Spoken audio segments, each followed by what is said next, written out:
Welcome back, you legend, to another episode of RIPPIN. In this episode, we've got our round 2 reviews. We spent about 10 minutes on every single game from the round. There were some pretty interesting results, some topics for discussion for those that aren't quite performing to standard just yet. We also start off this episode with a bit of a discussion on the Dally M point scoring system, after even more controversy has emerged from round 2, where players are scoring points from teams that get beaten to 40-6. So we spend some time on that and offer some other ways we think that we could decide on the best players at the end of a season. But for now, without further ado, let's fucking rip in.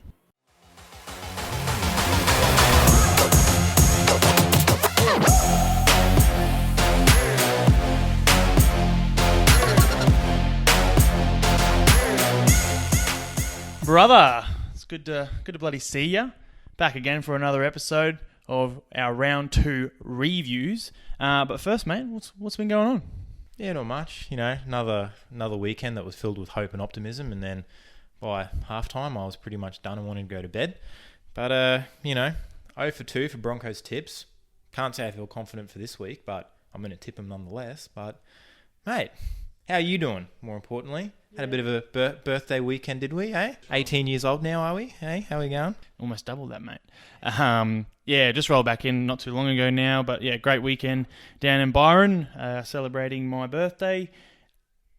A few frothies were consumed, and there's a couple of games that we're going to discuss that are a bit hazy in my memory. So I'll do my very best, but no guarantees. Moist weekend, much like the footy. Yeah, fucking hell. Like, that's another thing, like looking at all these games so far, so much of it has been wet weather footies. I think there's been like 3 games out of 16 that have been dry. Is that right? We got to check the weather report before making our tips, because I said that the Panthers were going to win by 50. And honestly, if it was a dry track, they might have had a good crack at that. But fuck me, some of those games. I didn't know how bad it was until I saw the meme of the line marker at the Penrith Bulldogs game, trying to put the lines up, and just wasn't working. And I think they asked Trent Barrett, they're like, "Oh mate, like what are the conditions?" And he just turns around and he goes, "Yeah, it's wet." Yeah, it definitely was a bit like that at Byron too, but we found a way to pass the time, such as by having bottomless Bellinis between 10 a.m. yesterday and midday. Got me off to a pretty ripper of a start to my birthday, I'll tell you. That is nice. And hey, the boys gave you a nice birthday present, although they made you sweat on it just a little bit. Yeah, it was not too dissimilar, mate. I know it didn't have the same stakes, but during and after that game, or the conclusion of that game, was not too dissimilar to how I was with the Raiders versus the Roosters last year in the finals. I was fucking sweating it. I was fucking sinking piss, just like, oh no. And then when fucking Townsend missed that kick, I was like, you suck shit, ha ha ha. Kickser.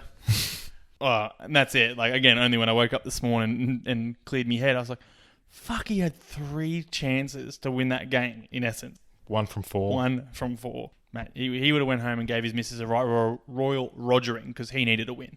He needed a win. Unless she wanted him to. Yeah, not tonight, Chad. Yeah, you're a fucking loser. Get away. He might have missed it. Put it outside the posts. All right, well, look. Fuck, there's a bit to unpack from this round of footy. The herd is beginning to separate just that little bit more, though there were some results that, we both got very fucking wrong. But before we get into the first game's review, I know you've got a bee in your bonnet at the moment, mate. What's got you fucking chomping? Mate, we said it early on in our little what rules we'd like to see. I went a little bit left field and talked about the Dally M scoring. Fuck, they got to change the Dally M scoring. It's just, if you watch the Roosters Tigers game on the weekend, they're dead set. I could have picked you 5 or 6 players from the Roosters that deserve 3 points. Like Lindsay Collins had 2 try assists as a prop, and again, it's not all, you don't expect your props to get try assists, so when they do it might necessarily mean that they've had a good game otherwise. But no, Lindsay Collins had a very good game of footy. He deserved 3 points. Tedesco, of course, deserves 3 points. Brett Morris, 2 hat-tricks in consecutive games, playing fantastically. But the thing that really bugged me off is that Dane Laurie got 1 point on the weekend for that game, with Tedesco getting the 2 and Brett Morris getting the 3. Luke Keary got 0 points. And I know this is something that people already talked, but he had 3 try assists, 2 line breaks, 2 line break assists, 21 tackles, no misses, and no errors with 300 kick meters in a wet footy game, and they won 40-6. like Dane Laurie played well, gave it a lot of dig, like, you know, in a losing effort, you know, kudos to him, fair play. But if we're talking about the 3 best players on the field, Dane Laurie can't be in there. And again, you can't be in there if your team only scores 6 points and you didn't score one. And lets in 40. And again, like, and on one of those Brett Morris tries, it was a pretty soft tackle from Dane Laurie. Like, it was all Brett Morris had to do was jink inside to the left. Obviously, by that point, it was already a foregone conclusion, but you'd expect a little bit more from your fullback trying to make that try-saving tackle. Charnsey makes that tackle. RTS makes that tackle. Like, that's why they're some of the best fullbacks in the game, because if you're one-on-one with them, they'll make the tackle. They're that exactly. good. Or at the very least, they'll have some kind of impact that will at least either make the try a lot more difficult to score or allow some cover defense to come over. And on that one, he just let him go straight through. And it's, again, how they fix it, like, I'm not, like, off the top of my head, I'm not 100% sure. But what I think they need to get rid of right away is this idea that there's only 3 guys that are deserving of points every single game. Because there's 34 blokes on the field. Like, yeah, and I think it makes it too unfairly skewed to great players on poor teams. You know, for example, like, again, Brian To'o, who I picked, mind you, Dally M Winger of the Year, had an absolutely phenomenal game on Saturday. Like, he's got, I think, he leads the league in post-contact meters. He leads the leagues in the tackle breaks. And he's on, like, he had 200 run meters on the weekend. Cleary subbed him off with 10 minutes to go. Their winger. Because he just, like... He'd done enough, mate. He'd had a shift. He'd had a fucking shift, right? And he gets 1 point. And for me, that just, like, leaves because not that Kickow didn't play like a 3-player. He definitely did. But I don't like this idea that guys that are, like, for the Dally M player, I guess, kind of, but for different positions, like, Brian To'o potentially losing out on Winger of the Year could come down to one of his teammates scoring more points than in one particular weekend, because there's only 3 points on offer each week for one player, 6 total. It's not enough. Yeah, that's right. And to your point about, you know, good players on poor teams, you're so right. Like, you can't really score many points. In theory, you can't really score many points if you got belted 40-6, which is maybe what they're trying to do here. Maybe they're saying, like, yeah, we've got to give some points to the losing team. Like, even though they got belted by this much, there was a clear star on their team. But like we discussed, Dane Laurie wasn't that guy this round. And that, to me, more so also in, like, it's bordering on a bit of PC culture and inclusivity bullshit, like getting into rugby league where it's not due. Like, oh, well, we feel like we need to include somebody that, you know, from the team that got belted 40-6. Like, they should get something. Hey, like, everyone gets something. No, he wasn't on the winning team, and there was more than 3 players on the winning team that were very deserving of let's say, a man of the match award. Obviously, that can only go to one, but yeah, there needs to be a system that can actually just give, like, a more generalized ranking of your performance as a whole, and then you just add them up at the end of the year, and there's some tiebreakers as far as, you know, how many times you've got a first place or a 10 out of 10 or whatever. You know, that's what I'd personally like to see, is that every single player gets a 1 to 10 rating or out of 100 rating, and then you just look across all the games of the season who scored the best on average. And it's like, and the thing, like, I think is going to be the hardest sort of change to switch over is that, you know, I've never hated watching the Dally M's, but, like, I also like watching the Brownlow presentation for the AFL's best player, because it is, like, there is something fun, you know, like, oh, like, rounds 4-6, you know, Nathan, and, you know, even at the end last year is, like, you know, Eels fucking Storm game, like, Clint Gutherson, like, 2 points, and it's like, oh shit, like, now he's ahead, and then it's like, oh, but, like, they could still make that work in a more open setting where, yeah, like you said, like, maybe it's not where it has to be every single week. It's like, okay, like, this person got 3 points, this person got 2 points. It's, you know, you have, like, rather, and especially as well, like, I'm going off topic a little bit. The way that they have the voters set there, it's like they have 3 people that have, like, media duties or something like that weekend. So, for example, if, you know, Channel 9, because they always are doing the Broncos game, Darren Lockyer, Wally Lewis, and Fatty Vorton, let's say, if they're, like, on the commentary, or, like, they're there, they'll normally give out the points, or they'll be, like, some of the people that do hand out points for it. And for me, it's unfair. Like, yeah. And it should be more so it should be like, I think, like, again, I'm not sure on the complete specifics, but like in the NBA, when they vote for the MVP, you should get, they do a system where I think it's like maybe 50, like, you know, like former personalities, like journalists, like people around the game of basketball. And then at the end of the season, they sort of come together and they figure out like, okay, like who's my first place player? You know what I mean? Like who is my, like, and so do that, but do it like, I don't know if you do it as just like a whole thing in terms of like obviously there's 5 starters in basketball compared to 13 in the NRL. But, you know, if it's okay for the fullback position, like Spencer Hudson has a vote. Like my first place fullback this year was over the course of the season. Like rather than looking, and that's the thing. Like I can go through my notes and over the course of the season, go, okay, when the Roosters played the Tigers, Teddy played like this. When the Storm played the Tigers, Pappy played like this, right? And instead of it being like, you know, oh, like 3 points here, 3 points there, like where you could be just in a blowout, it's like over the course of the whole season, you look back at your notes and you go, okay, well, in games where they played these same teams, like the shit teams, let's say in quotations, they both played really, really well. So that's about an even heat. But when they played each other, Ryan Pappen hasn't played better than Tedesco in both games. So then it's like, okay, like I'm getting a little bit more of a points to like Puppy here. And then it's like, okay, in games that mattered or situations that were the highest, I feel like Puppy played better. So therefore my first place fullback is Pappenhausen. He gets, I don't know, 50 points on the season for me or something like that. And then if I give Tedesco my second place vote, he gets 25 points or 20 points or something like that. And you can pick up to like your top 4 or your top 5 in each position. And then at the end of the, like after all the 50 journalists and like personalities come together with their list, then you accumulate all the points. And then that's when you do it. You go, okay, you know, these are the positions of the year, and you do them all at the Dally M like award ceremony or whatever it is. And then when it gets to like the last like few, like, you know, we've got 5 more people to vote, like, or like votes to count.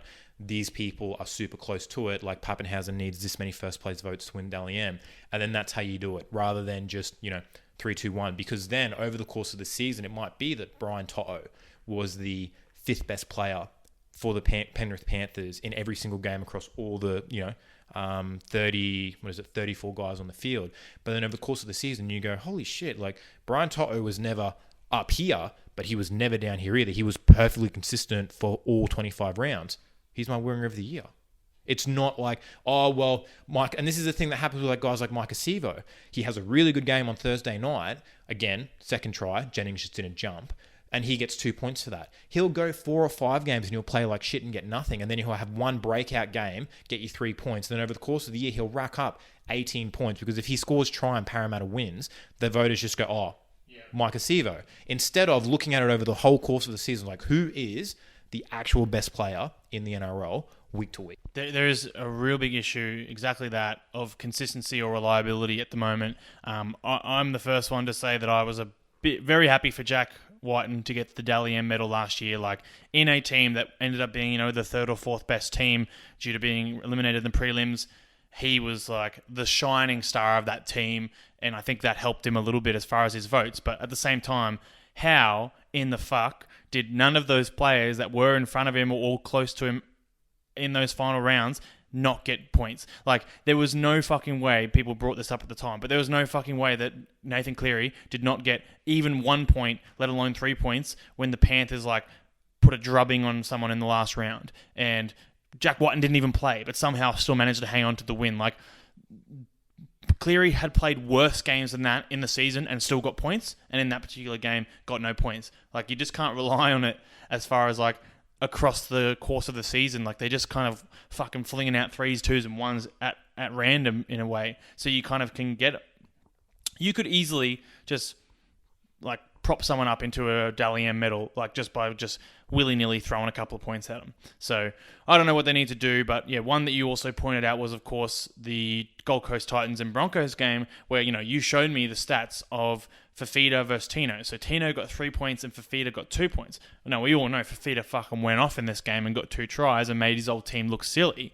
But I said to Spencer, like, maybe Tino's work rate was higher. You know, maybe, you know, that's what he is good at, whereas Fafita is more of like a damaging, insert himself in the play when he needs to kind of player.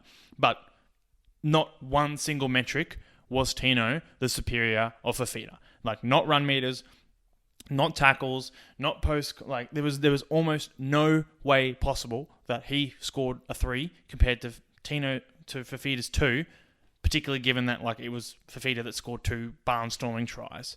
Yeah, it's just crazy. And they won by 12 points. So you'd have to think that Dave Fafita's effort helped them win that game. And look, I watched that game, unfortunately, the whole 80 minutes of it. And Tino was putting into, and like you said, like Fafita, he's an edge roller. So, the edge rollers can sometimes, have really, really good games, have really, really quiet games. Like the Broncos didn't play him well. They didn't really make him tackle much until the last 20 minutes of the game.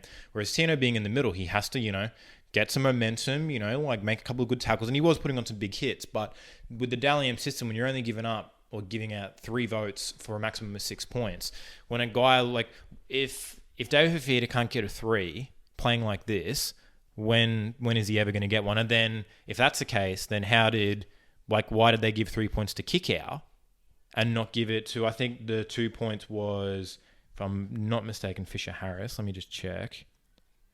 Oh no, sorry, Luai Kickout number 2. Okay, never mind. That's my point goal. But any which way, I don't understand how a guy with 2 tries, 9 tackle breaks, and fucking 4 meters less than Tino doesn't pick up the 3 points, because that's... Tries is the prize. Yeah, that's it, right? 3 letters, 4 points, it's a fucking try. Anyway, we don't know how to fix it, but we just know it's broken. So, look, that's the wrap on our take on the Dally M, but without further ado, I think it's time we get into some reviews, starting with the Eels and Storm game on Thursday night.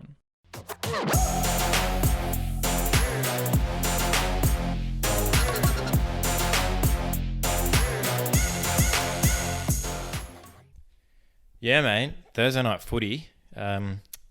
Look, as Trent Barrett said, it was wet. It was very, very wet.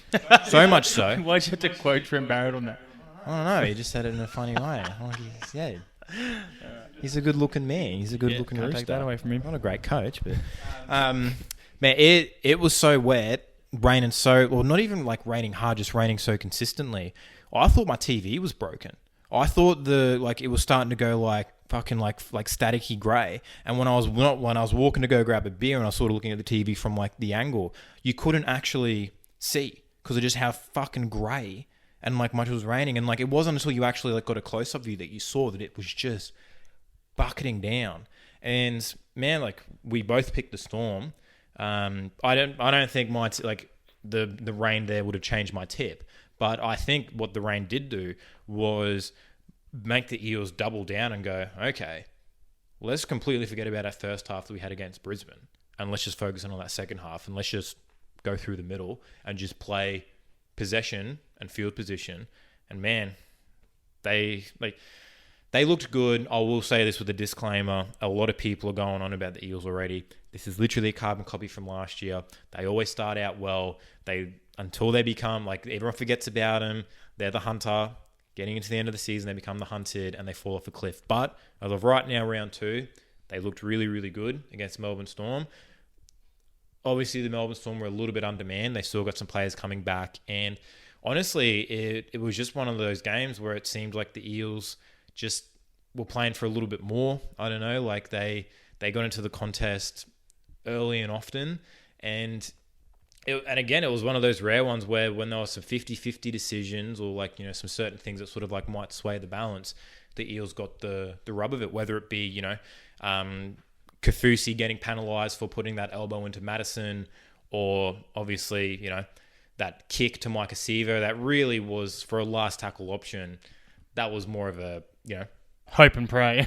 Exactly. And in the conditions, not bad. And, I'll give 30% of the credit for Sevo for being in that position and catching the ball, but I give 70% of the blame to Jennings, who, honestly, you watch that replay, Sevo didn't have to leave more than 6 inches off the ground to catch that ball.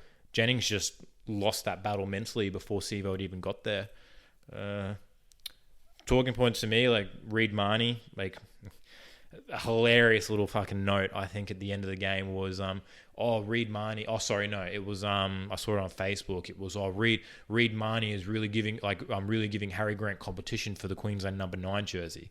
It's he played good, played really well, but he's not.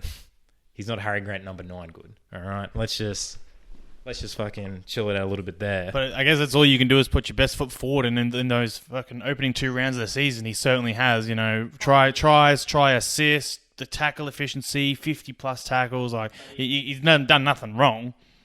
But he's if Harry Grant is if they're both on the chessboard, Harry Grant's a queen and Reed Marnie's a pawn.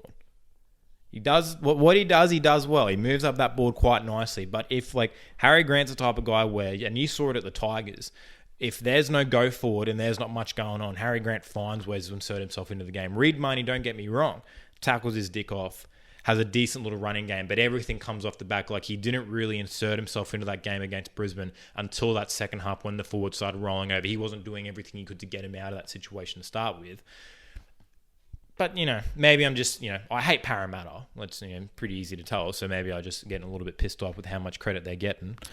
Yeah, and at the end of the day, I can only say, when one bloke's playing, one bloke's not. Right now, just from who's playing and in form, Marnie is the number 9 for Queensland because he's fucking killing it. And only once Grant comes back and, we can compare their week to week. Marnie played this week and did this, and that.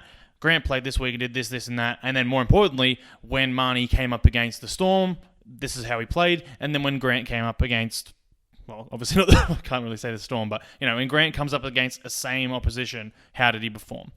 But yeah, look, this game for me, I was just these slippery motherfuckers. Where did this shit come from? You can't go get pushed to the very fucking edge by the Broncos and then have anybody in the world expect that you're going to do that to the Storm, because they outclassed the Storm, I think, in almost every way. Yes, it was wet weather footy, but they still looked far more fluent, far more creative for the wet weather footy. The Storm had none of that, man. They honestly were not hitting their passes that they were hitting last week. After Pappenhausen came out of the blocks absolutely fucking firing last week, just threw a ball over the sideline, worst little tip on you've seen in fucking ages. The Cheese's service was pretty bad out of hooker. They definitely miss Harry Grant, in that situation. And that's you look at the way he defends, and he's a great defender, and he's always up there, and you hear when he makes a tackle because it's but I think that might be his issue. I think he puts a little bit too much energy into his defense, so that when it does come to attack, it's hard to get yourself up. And I think as well, it might have even been Munster. There was a little soundbite of Munster getting angry at him because he didn't pass it to this to the left side. Munster was on his left, and then Cheese brought it out to the right. You hear Munster screaming at him for the ball. So there's a little bit of clunkiness there. Obviously not having your number 9 and your starting number 13 and Grant and Finucane is gonna impact you a little bit. But yeah, like you said, there wasn't any phase of the game that I thought Melbourne were.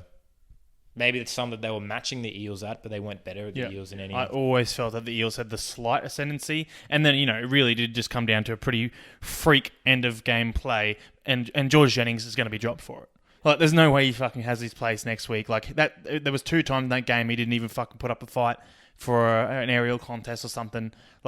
You've got to do something. So he's fucked. But one bloke who honestly took the world by storm in this game, Niokore, playing in the centres. I thought, and maybe even that's what the Storm thought when they saw that Wanga was out and that Niokore was going in the centres. They're a back row is playing centres. We know where we're fucking going. And he just fucking belted him all night. Defense on point. Even his attack was pretty fucking good. Consistently got outside his man, put a little fend. 130 metres, 10 metres a run. Yeah, put a little fend on Olam, who's no fucking slouch either. Olam did play, Olam was one of the few Storm players who was actually trying to fucking, get him going. He's a fucking scary individual. He's very scary. But yeah, that's all I really took away from it. The only other thing that I still to this day am not liking is that Moses and Gutherson play like their roles are reversed. Honestly, Gutherson does more half work than Moses does. So it's almost like Gutho's doing 2 jobs because he's still doing everything that you'd want a good fullback to do, fucking saving some ripper of tries, but he's also their top ball player and is organising the attack, it seems, because Moses is just standing back. He's just kicking the ball and kicking goals. What point does he serve in that team at the moment? I'm not seeing enough from him. Yeah, in general kicking and play. Look, It's always just been Moses' forte, I think, is that every so often he'll give you a little taste or a little piece of what he's able to do. But look, and this is the thing that's always going to get the Eels make them fall too short, is that they don't have two halves that they can rely on completely. And that's the thing, like Jerome Hughes and Cameron Muntz had an off night on Thursday night, but I would still trust those two in a win or lose game to get me the win than I would Dylan Brown and Mitchell Moses, because they did switch sides, so maybe we have to give them a little bit more time to see if they can actually sort of work and figure it out. But yeah, I don't know. Like, I think there's way too much like chat right now on the Parramatta Eels and people making out like, they started out with like 2 wins. Like, obviously, anytime you beat Melbourne, there's always going to be some headlines about it. But look, whether for the conditions or not, it wasn't a super convincing win in the sense of like, I'd still tip the Storm next week if they were playing the Parramatta Eels. You know what I mean? Like, because I saw what the Storm weren't doing, or things that they were fucking up in, more so than what it was that Parramatta were doing anything above and beyond to do it. Because also with Sivo, like, we touched on it with the Dally M scoring and how he's like so hit and miss. It's like the stuff, like the tries that he scored, like aren't repeatable. You know what I mean? Like, it's not like you give the ball to James Tedesco with a 4-on-3 or a 3-on-2, like pretty repeatable, pretty easy. Like, there's either going to be a try or a try assist or a good play coming from it. Like, when you're inside your own half and you're putting up a bomb that lands on the 20-meter line, that like your wing is going to come through and catch and then like drag somebody over to score the try. It's not repeatable. You know what I mean? Like, it was a good try, but even then, like, it wasn't that good of a try. It was just that Jennings really fucked up and Siva was in the right place at the right time. And it was a good try in the sense, like, in the moment, in the pressure of the situation, the Storm had just scored. The game was tied at that point. And then Siva makes a catch, doesn't drop it in the rain, scores a try, Yeah. Well, look, it broke our hearts and it certainly fucked the tips of the entire rugby league world. So that was an interesting one to get wrong from the outset. And then if you want to talk about June premiers, another June premier, 2 from 2, got the dub in the Friday night early game. The Knights 20 over the Warriors 16. We both went Warriors in this one. And honestly, they were playing from behind for most of the fucking game. And then they took the lead and I was like, here they come. Like, they'll just defend this now. Like, if they are a good team, which we both thought they were, they'll just defend this. They held it for all of fucking 5 minutes and then let it slide again. And then just look no shot in the last 6 minutes. So one that got away from the Warriors, but super tight contest. And I'm still liking the look of the Warriors going forward. And the Knights, I guess you can't deny that they are 2 from 2. Mm-hmm. Yeah, Bradman Best had a blinder. He's fucking... It's ridiculous that he's only 19 years old. He is so fucking big. Like, whatever's in the water down there, and more importantly, whatever Bradman Best and Connor Watson are drinking, if they ever listen to this podcast, send some up to fucking Kelvin Grove, Queensland. Dead set. He is just an athlete. Like, flick pass aside, like, he's just... Like, and it's so weird for me because, like, I don't really like centers because we know my opinions of centers. But, no Kalen Ponga, and the Newcastle Knights were able to score 20 points against the Warriors team that we, and it's so hard because, we'll look back at the end of the season and go, oh, look at, like, when we thought either, the Warriors were good or the Titans were bad after the first week of the season. But from what we had to look at, the Warriors looked pretty good in this game. There was going to be a pretty good battle in the forwards. I think Adam Fanua-Blake, he came off. It looked like he might have had a serious injury, but I think he was all right. It was just a corked calf.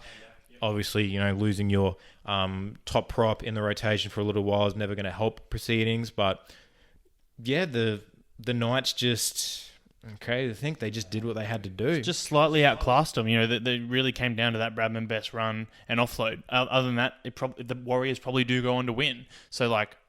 really a 50-50 game that the Knights ended up becoming the victors in the end with. And I think the real reason why also the Warriors are also playing from behind is because their halves still aren't getting the job done just yet. More poor final tackle plays. Like, Chanel Harris-Tavita is not getting enough height on any of his kicks. I don't know if he lacks the power, but he puts up what he's trying to make a bomb, but it just ends up being a little dink over the top and an easy catch for any fullback. So the final tackle options, no fucking good. Furthermore, you gave him a fucking rap last week, Cody Nikorima. This week, disappearing act. He was supposed to be their attacking force for a half, that attacking 5'8" kind of style, and didn't run the ball. I think he had three runs.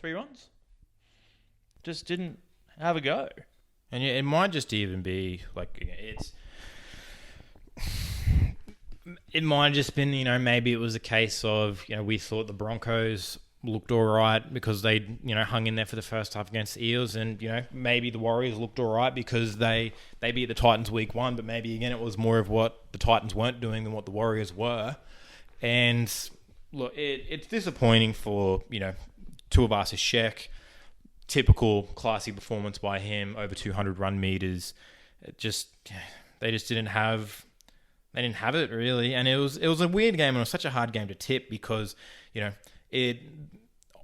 could see, and we have seen the Knights do what the Warriors did, come into a contest with and we throw the word hype around so much, but just with a formula looks like it was going to work, but I don't think necessarily the Warriors played terribly. I just think the Knights are just playing a little bit above what I expected them to early on in the season. And again, it's a long season, yeah. And if they lose Bradman Best out of that 17, he goes down injured. He did lose a bit of time last year through injuries. They could be up Fucksville. But while he stays healthy, credit to him, Mitchell Pearce has been playing good footy. Connor Watson, coming off the bench, has looked very, very good in that number 13 role. Well, my fantasy team keeps on asking why the fuck he gets named in the 13 jersey and then goes to the bench. I'd like him to play 80 minutes, please. I need him to make me some fucking cash. But then, it's as the weeks go on, it looks even more of course, Jaden Brayley's playing fucking fantastically. Clemmer and Daniel Saifidi are just absolute monsters. Jacob Saifidi has been playing really well coming off the bench. And, we gave him a lot of shit, but Tyson Frizzell, he's looking all right so far. So maybe his lack of motivation was more playing for the Dragons, which I couldn't fault him for that, if I'm going to be honest, because who the fuck would want to play for the Dragons? Yeah, that's it.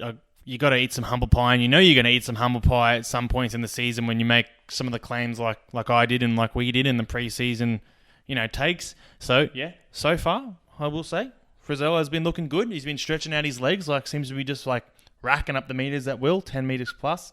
But I do want to see it from him for the full season because I think, for the last few years, just too quiet overall. I only measure the caliber of a player on how consistently good they are that good, and I hadn't seen that from Frizzell in a while. Then the Friday night blockbuster, I think we can call it that, was the Titans and the Broncos down at the Gold Coast Cbus Super Stadium, where the Titans prevailed 28-16. Probably even that scoreline flatters it just a little bit. A little bit. What do you reckon of the game, mate? It's just, I don't know. At least this game, I was never really confident in the Broncos. Even when Tessianu scored that try, Carrigan knocked it on, so he shouldn't have scored it. It disappoints me because it's it always seems to be it's one or the other for the Broncos, where last week they played a good 40 minutes or the Eels played bad, either or. And then in the second half they played like shit. First 20 minutes, the Broncos weren't terrible. They weren't great.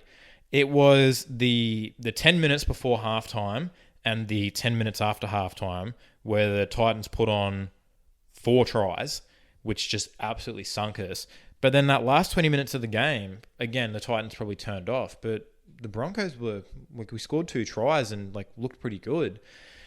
I'll get through the good, which is obviously just the Titans first. I've said it once, I've said it twice, and I'll keep on saying it. I think David Fafita is really good at footy.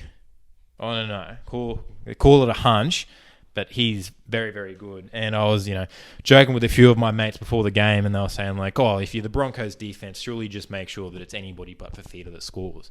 And I was man, I don't think you understand that the Broncos aren't that good to pick and choose who they're going to score. So like if David Villa wants to score a try, he's going to score a try. And he proved me wrong because he scored 2. Soft tries. He chose his man. He chose who to run at, and we all know who he ran at. So much so, we're like the... And if we're talking about the same Milford that I'm thinking of here, he also let a pretty soft try on Jared Wallace in the first half as well. And like, you don't even have to say soft try when it's like you let in a try from Jared Wallace, because that just goes with the territory of course it's a soft fucking try because it's Jared Wallace. I just saw him jersey grabbing. Like, first contact on Fafita and also a little bit of the Wallace try. Just kind of leans back a little bit and reaches out the arms. It's like, no, that's not going to work. You're already giving away 20 to 30 kilograms to these blokes. I think you're going to need to chuck the shoulder in. And like, for any rugby league player, let alone one as well paid as Milford, it's got to be embarrassing as fuck to actually get shifted to another side of the field just so you don't get made to look like an idiot anymore. Yeah, and fucking Kevy had to make mention of that as well. They asked him in the press conference, I was like, what was that change for? And he was like, it was purely defensively. We just felt Crofty was defending better. So he didn't say.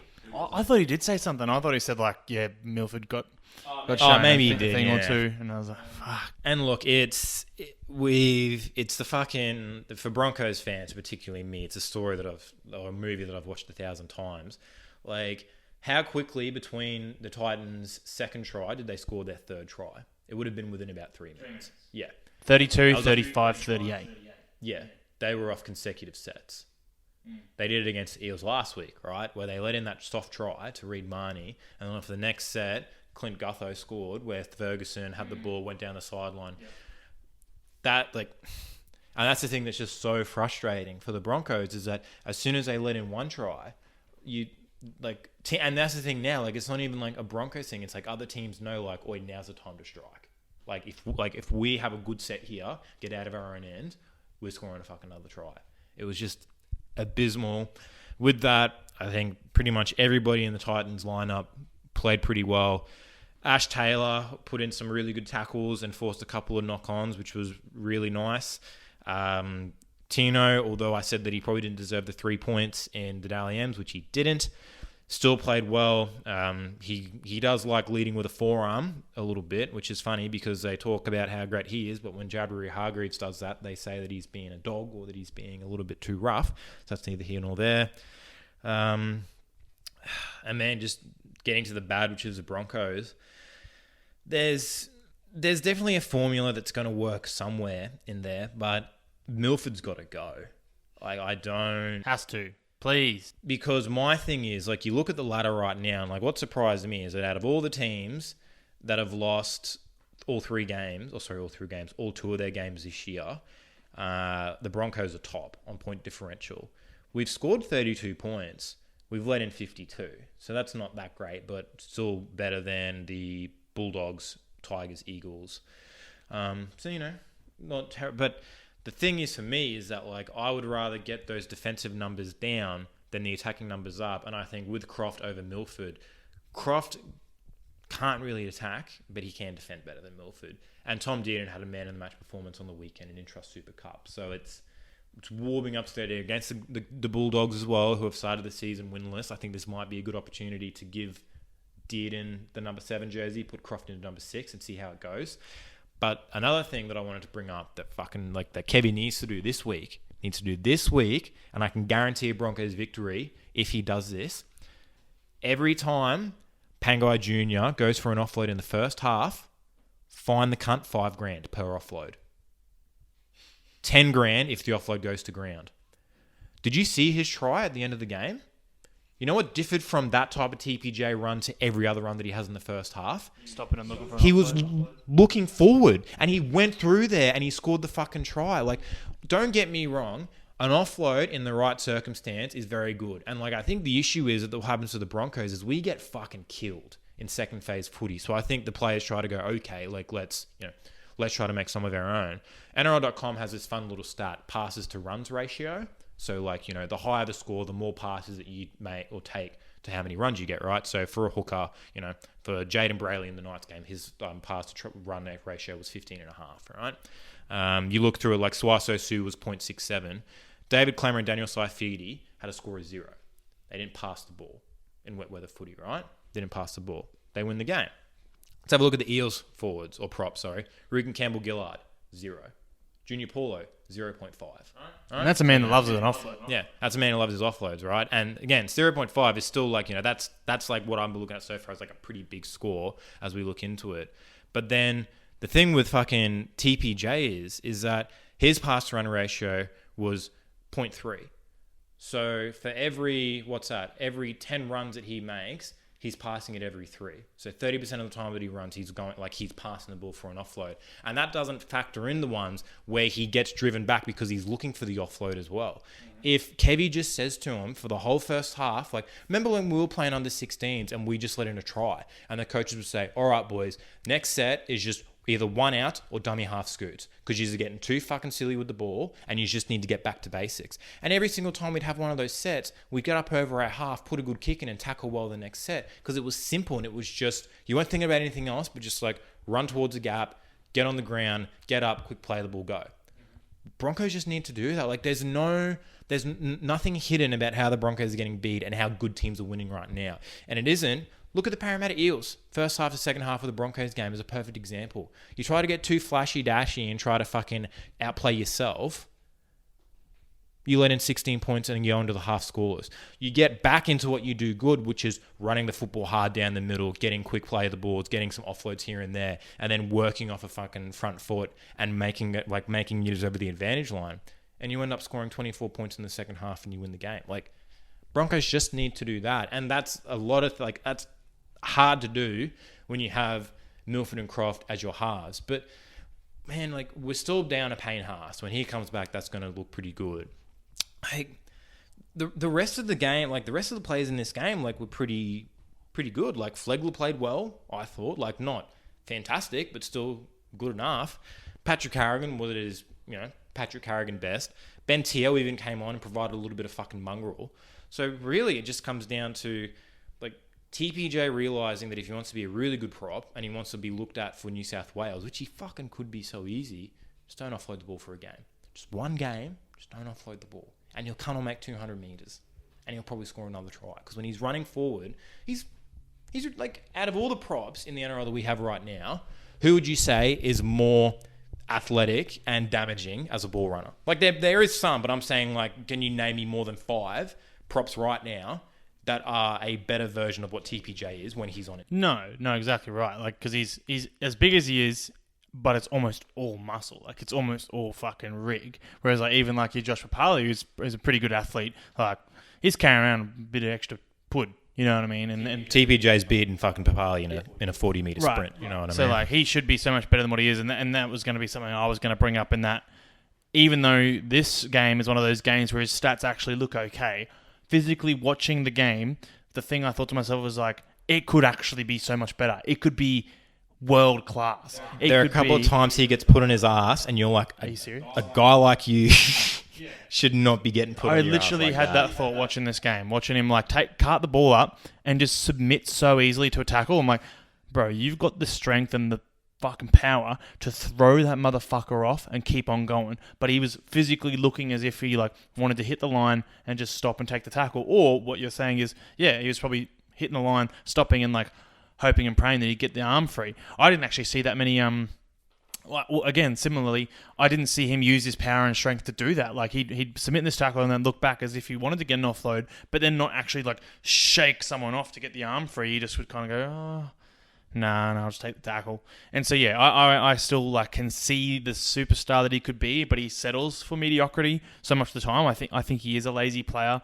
And, you know, again, like you said, this team isn't actually that bad, but I think that's saying something in itself. Like, not bad or good or okay is not good enough in the NRL. Like, you need to start stringing it together so that the aggregate of your team actually equates to being something even better. And other teams right now are doing that, and the Broncos are not. And really, like I've mentioned in some other episodes, it just comes down like they've made their bed. They've fucking sunk some money into some of these blokes, and now they have no more money to buy anyone else, which is why their top recruit was John Asiata and David Mead and Albert Kelly, and now they've just got to fucking lay in it, and it's not good enough.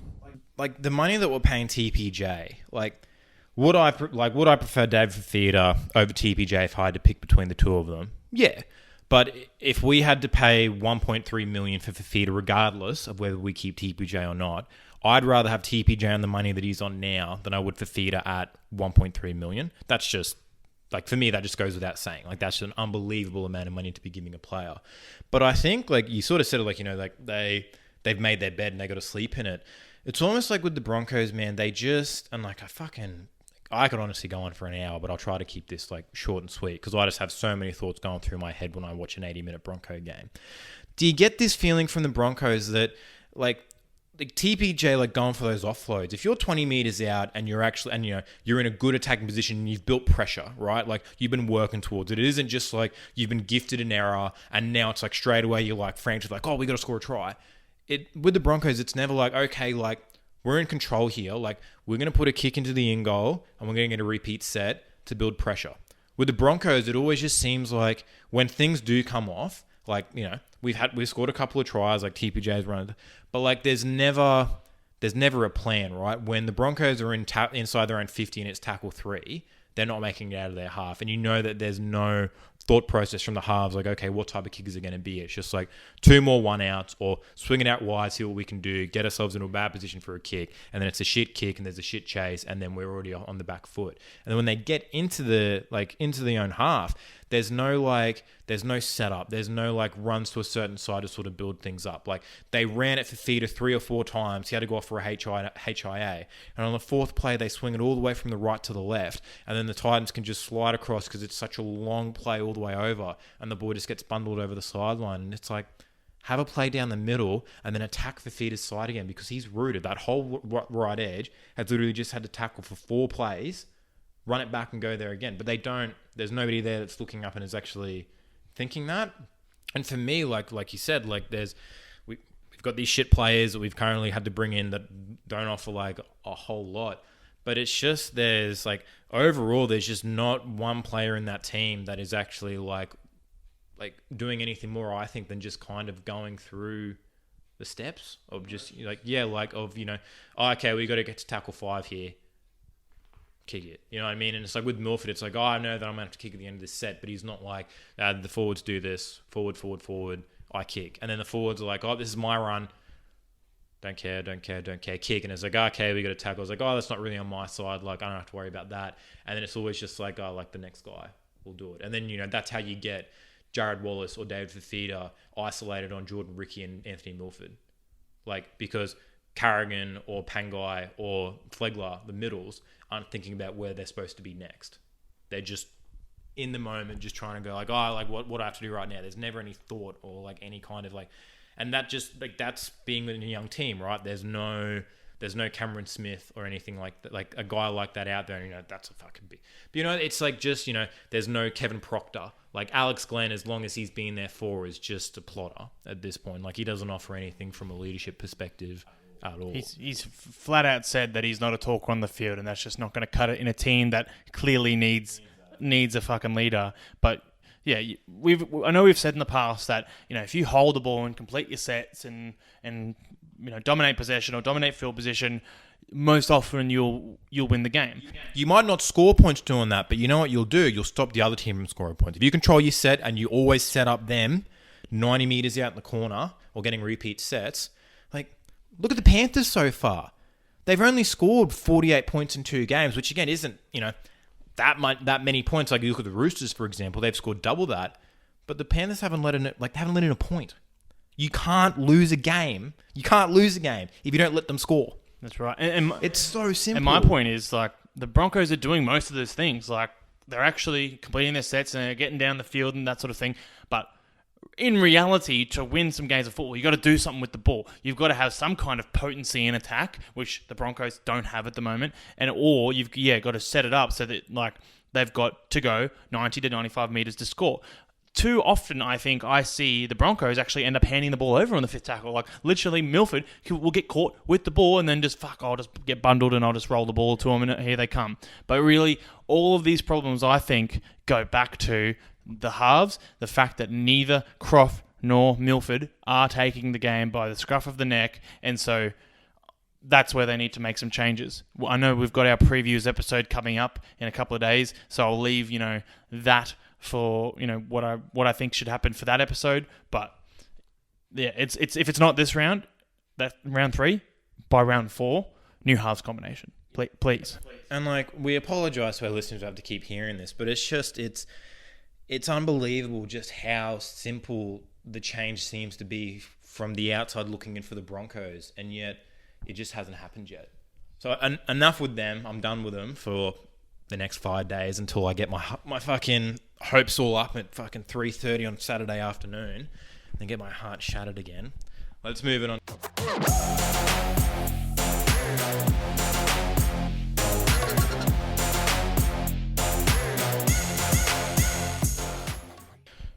Ooh, Super Saturday. It started off with the ground conditions on NRL.com were slippery, and that's putting it lightly. It was a fucking piss out. It was pissing down. And I've quoted him once, I've quoted him twice, and I've quoted him 3 times in this podcast. Trent Barrett confirmed it's wet. And it was fucking wet. It was honestly probably I'll give the Bankwest Stadium fucking curators mad props, because they had to play a game there on Thursday night. They played a game there on Saturday, and that turf was still doing pretty all right when it was literally Kyle Flanagan had a line dropout. He had to drop the fucking thing about 3 meters before the line because there was a puddle underneath the posts. It was a fucking blowout for points. For rain. It was also a blowout on the scoreboard, and fucking hell, man. Penrith might... again, it's early days. They've versed 2 teams we don't think are going to feature in the top 8. But one thing that I just can't fault a team for, and that I just fucking love, is a team that takes pride in their defensive ability. And they've now gone 2 games in a row to start the season without giving up a point. Not a try, not a penalty goal or any of that shit. Not any tries inside the 20. They have not let in a point. That's fucking crazy. As good as the Roosters have been, they still let Manly score and they still let the Tigers score. And I'm not saying that the fucking Panthers are better than the Roosters just based off that. But what I will say is that it's very hard to play well on defense for 80 minutes without one kind of mental lapse. And they've done that now for 160. So if I'll just get that out of the way first, I thought that was fucking phenomenal. The game itself was just maybe it's how Penrith are going to play this year. Maybe it's what they identified as being maybe a weakness. Again, we say weakness. They lost fucking 2 games all season. But that's the crazy thing is how great they were last year. They look so good this year while still sort of having the same flair they had. And I'll bring up the Tyrone May try. And I don't know if you saw this. I don't know if you saw the game. Obviously, we had a weekend. If you saw the highlight of Jerome Luai going from right to left, dancing around, going for the inside pass, not getting it, having to stop in front of Crichton and go back the other way. And then he just looks up, sees Tyrone May, and just puts in the most delicate little grubber, 10 meters out, that just sits up perfectly, try. And I was just fuck. And we talk about the Broncos and their young halves, fucking Panthers, they've got it under lock and key. These are some of the stats from this game, right? Dogs had 1,124 run meters to the Panthers 1,900. So they need around 700 more meters, right? They did that while having 15 more sets of the footy. The Panthers completed 40 of 46 to the Dogs 26 of 31. So the Dogs only had 5 incomplete sets, but they couldn't do anything with it. Yeah, they were the Panthers had 60% of the possession, had the ball for nearly 11 minutes more, 5 line breaks to 1, double the tackle breaks, triple the kick meters. And the thing is as well is that they had half the offloads that the Dogs had. Dogs had 7 offloads to the Panthers 4. So they really just fucking rolled their sleeves up and they just got after it. And yeah, man, Kikau is very, very good at footy, much like David Fafita, but just a slightly worse haircut and I'll say Kikau's slightly better looking. Nothing against David Fafita. just a bit of an ugly cunt. And man, it just came down to just like we're talking about, like the ladder sort of starting to sort itself out. The Bulldogs will get better. I think they might get a win this weekend. Cough, cough against the Broncos. But the Panthers are just almost like they're just cruising in second gear right now. Like it's scary how good they looked in such shitty fucking conditions. And particularly after last week, I thought there might be a little bit of a drop off because they had 19 errors. And they only scored 24 points. They had 19 errors and they scored 24 points and didn't let in any. So I was like, if they have that many errors in it, like next week, they're probably going to let in a trial too. They might have to like work for it. Didn't matter. They only had 8.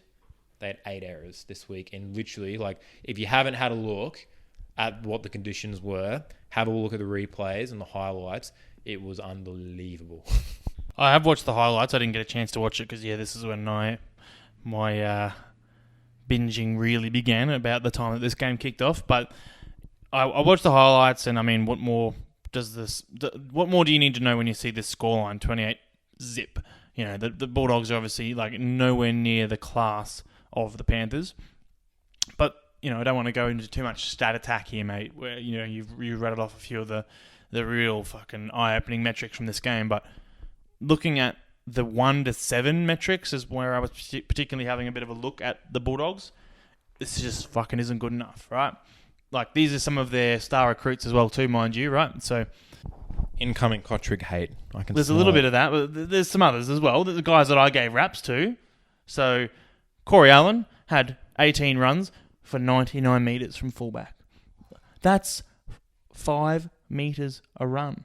From fullback. That's bad. That's not good.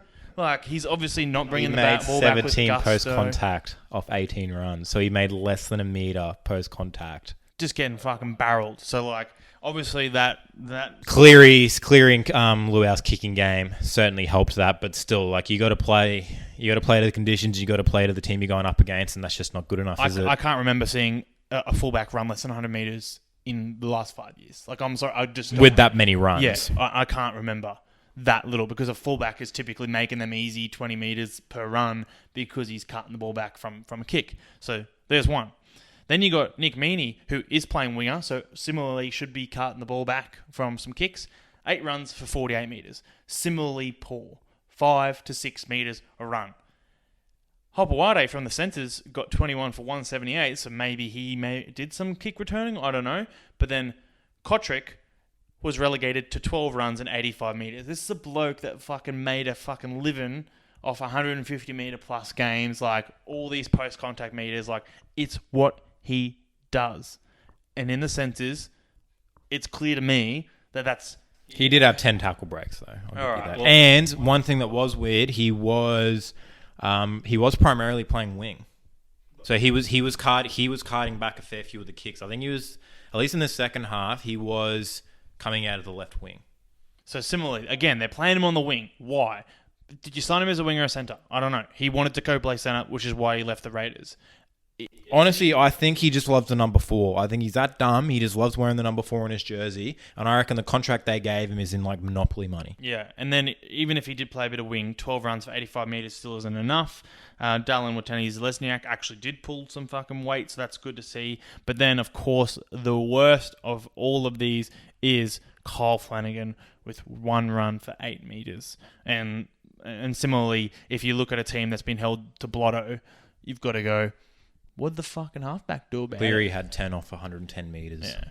But, like, what did the halfback do about it? And Jake Averillo, like, people are making a lot of excuses for him at the moment because he's so young or whatever. But, like, all the best players come in and, like, stamp their authorities in games from the get-go. 3 runs for 15 metres. And again, Blotto on the board. Points to 6 and 7. Not doing enough. But in saying that as well, too, fuck, if we go the 8 to 13... There's not many metres here for any of the forwards. Did not one of them hit 100 metres? Not one. So, I mean, 1 to 17 across the board here fucking got belted. But someone in this team's got to step up and take control. Mm-hmm. And with saying that, fucking Josh Jackson had himself a day. He, like, say what you want about him, whether he's your type of player or not, but you see his fucking stat line? 12 runs, 82 meters, right? And then fucking get ready for this. I thought I was wigging out when I had a look at it. He had 100% tackle rate, 64 tackles, and 82 meters. No errors. He just tackled. That's a plotter. Tackled. He nearly tackled 11 sets himself. That's like, and that's just like, you know, and that's what shits me off. Well, not shits me off. Like, you know, what I wish, you know, the Broncos had a guy like that, because like at the end of the day, like, yeah, you lose 28-0, but at least if you're a Bulldogs player or a Bulldogs fan, you look at your captain, Josh Jackson, and go, hey, even when we're getting absolutely belted and we know we're not going to win this game, 64 tackles, 82 meters, plays the whole 80. That's a fucking, and that's it. If we talk, if Dane Laurie's getting a fucking Dally M point in a losing side, fucking Josh Jackson would have been real close to at least getting a point. Fucking that type of effort. That's a monumental effort. And what's the difference between 6 and 0? Fuck all, really. Like 6 points versus 0 points. Yeah, but look, I mean, it's going to be a fucking real battle this weekend. Bulldogs v Broncos. I believe that's at Suncorp as well too, so at least the ascendancy's there for the Broncos. Personally, I think the Broncos get their first win on the board. Don't give me hope. Don't. All right, mate. Yeah, quickly going back to the Panthers game though, real quick. I'm changing my pick for Brian Toto to be Dally M Winger of the Year, and I'm changing it to Dally M Prop of the Year. Can't had 24 runs and 254 meters as a winger. Get fucked. 113 of those post contact, 5 tackle breaks. 113 post contact is fucking big. He's so fucking big. That's 5 meters post contact across all his runs. Yes. Anyway, good fucking shit from the Panthers. You know, to go blotto on the board for your defense has hold 2 teams to 0 2 weeks in a row to start the season. It's broken a 100-year-old record or some shit. I don't know who they've got in round 3, but I think the Eels. Fuck, it's going to take some stopping. Is it the West Sydney Derby? No, Storm. Oh, it is. Ooh, yeah, shit. Fuck, there you go. There's a bit of a litmus test right there, and the Storm will be looking for a bounce back. So let's keep an eye on that one. Normally I wouldn't be liking all these Melbourne Storm games on Thursday night, but I tell you what, so far these last 2 games on Thursday night, the Rabbitohs game and then the Eels game, obviously have been fucking cracking footy.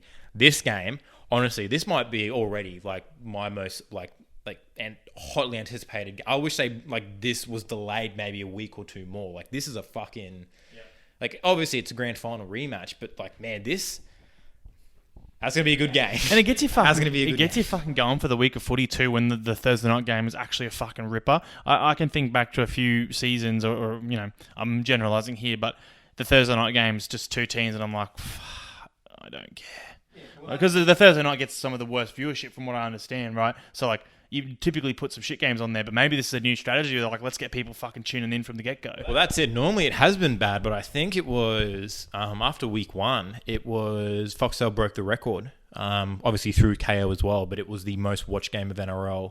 I think it was definitely the most watched opening game of NRL in history, but it might have even been like one of the highest watched NRL games ever. Wow. So yeah, and that's the way to do it. Like, if you have your Thursday night game right off the rip is the big boy, then yeah, you're going to get people into it. And particularly as well, like, it's almost that Thursday night, although it's not great for going to the footy in terms of TV, like, it's a great one, right? Because you might have to go out on a Friday night or something like that. Maybe, you know,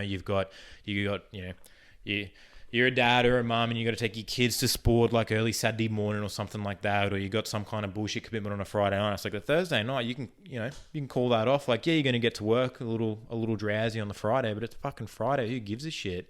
And honestly, the NRL is super smart. They should do what the NFL does. And as the season draws on, like, I hate it when you look at a game 15 rounds into the season and it's like, oh, I can see why this game is in this slot because what we thought they were going to be, but like, they're shit or there's injuries. They should just start flexing them. So it should just be like, after like round 8, it's like, the Thursday night game is a flex. So like, any team has to be ready. And if you're like, you know, if in round 15 we've got it is projected to be the Knights and the Broncos on Thursday night, or, you know, the let's say the Eels and the fucking Raiders are both first and second, but they're playing on like, you know, Saturday night, it's like, flex it.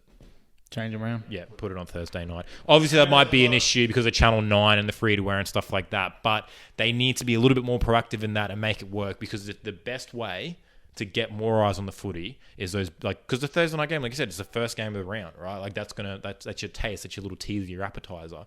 You want that to be the one. You don't want it to be lost in the shuffle. And the thing is, like with Saturday, it's like that hasn't been that good of a Saturday night game so far this season. No. But there's 3 games of footy back to back to back. So like, just grab a fucking slab of piss, quit your fucking bitching, and watch the footy. Yep.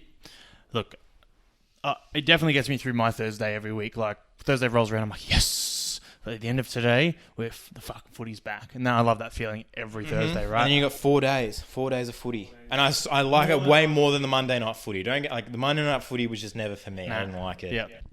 All right, and then moving on to the second game for the Saturday was the Sea Eagles at home against the Rabbitohs. I thought they put up a fucking better fight than what I expected them to, particularly after last round's performance. I'm pretty sure I tipped this. Well, I said the fucking Rabbitohs would win by about 12 or 16. Yeah, right. I'll have to go back and listen to that. But look, yeah, at the same time, I don't think they're ever looking likely to get the win here. Like the Rabbitohs still were doing it easy. I didn't get to watch all of this game either. Again, fucking I was out. But from the moments that I kept checking in on it, I saw some really good things, particularly Benji Marshall, again, fucking looking really, really good. Was he playing 5'8" or 13? Reynolds got knocked out, and Benji came in to finish off the game in halfback. It was a late tackle off the kick. Right. Got Reynolds taken. I think Benji for the rest was of the already, game? Yeah. Okay. And how was he? Good? Reynolds or Benji? Benji. Yeah, he was good, man.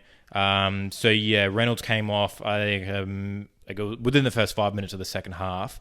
I'm pretty sure he came out.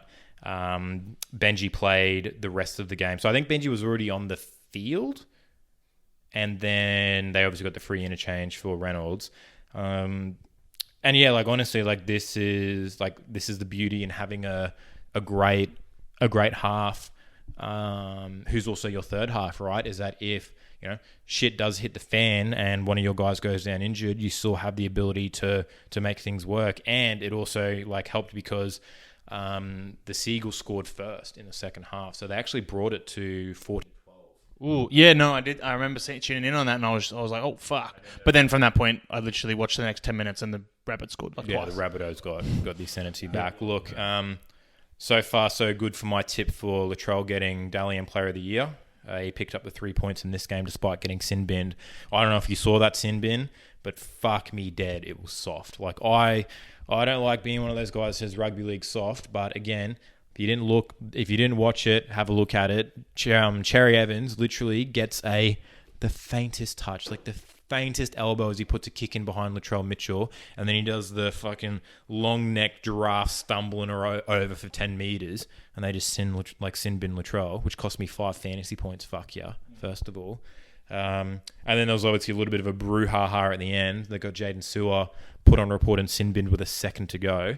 Almost looked identical to the Ronaldo incident from week number 1, the Sharkies vs Dragons game. But yeah, Ronaldo didn't go off, and Sewer did. And Sewer came through with us, came through and grabbed somebody and ripped him out of the pile. That's neither here nor there. But look, conditions were pretty shit house, but that left edge for the Rabbitohs is just absolute dynamite right now. I think it was the first try. Yeah, the first try to Cody Walker down the left edge. Latrell Mitchell had this little bat-on pass that was so quick that even in slow-mo you could barely catch it. Beautiful little play that went from Walker to Mitchell to AJ. AJ back inside to Walker. Mitchell scored a really good try at the end of the first half down that left edge. And then, what's his face? I said his name. AJ scored a nice try at the end just to put another try on the board. I think Latrell Mitchell kicked he went to go for a penalty goal at the end of the game, but he missed it. And look, like you said, Manly did all right. I feel sorry for guys like Marty Tapau. He had another good game, but just in a time. He was a lot better this week. And it was even at the end of the game. I don't want to get all fucking Fox Sports like Buzz Rothfield on you and shit, but At the end of the game, obviously it was right after the penalty goal, and then the Rabbitohs finished the game off by just like lying on the tackle, or like lying on the Manly player to finish the tackle. And then Moses Suli came over and tried to like start a little bit of a brouhaha, like try to get one of the Rabbitohs players. And Marty Tapau like grabs him and like throws him back and like smacks him over the back of the head, and like tells him to like stop carrying on. And I just thought that was a little weird. But yeah, Marty Tapau would like, you know, go up to one of his players and just, you know, cut it out, cunt. Yeah, I guess maybe he's one of those blokes that's just like, if we're getting fucking put away like we have the last 2 weeks, like I don't want to see this bullshit from you. Like, fuck off. Put the energy into your footy, mate. Like, forget all this crap. And that's, like I say, conversely, what I think people like Cody Walker should do more of. I didn't see him obviously in this game, but whenever I see him like start fucking getting the niggle in and like throwing some elbows and fucking forearms and whatnot, I go, just focus on yourself. Just focus on your footy, none of this shit. But no one pulls him up. Breaking news as well. Damien Cook is in fact fast. Chase down the Saab. Yeah. Word on the street is that he doesn't do too bad running on a blade of sand. We have to wait to confirm that with our sources. But yeah, all that chat about Damien Cook maybe not being at his best, and maybe he's not going to fit the Wayne Bennett system, I think went to bed this week at least. He was very, very good. Yeah, a lot better this week. Got it. He is very, very good. Got to keep it up for sure. Saying. Oh, that's it, you know. But fuck, you know, 56 tackles, 1 miss, 95% success rate. What did he go for? 86 metres out of dummy half, 3 tackle breaks, 94 total metres, 88 fantasy points. Obviously got himself a fucking meat pie, which you'll have to see from your hookers. So just pretty clinical from him then, and I guess rolling on to next week where I think they've got a pretty good matchup. It's the oldest rivalry in the history of the NRL, mate. Sydney Derby. Mate, you know it's got to be a big game when it's playing the second slot on Friday night and it's not the Broncos. Right? So yes, it is. It's east and south. So yeah, it's the first Friday night game is, I think, the Dragons and Seagulls. So if there are any Seagull or Dragons fans, we really do apologise. But if you've got the choice between finishing work so don't get up, so your boss doesn't get up here, or pissing off your boss to get home early to watch that, you're kidding yourself. You're going to stay back. Look, I'll just treat it as a nice little appetizer for the Friday night footy. And then the final Saturday night game was another one of the harder to pick games from this round. Like the Broncos and Titans, I thought was a bit of a hard one, and then the Warriors Knights. This one was really, really close as far as like who to pick. It ended up, you know. I should have changed my pick when Taumalolo broke his fucking hand. I'm such an idiot. I literally had a look at the tipping in. Everyone went for the Cowboys except for me. Every single tipper.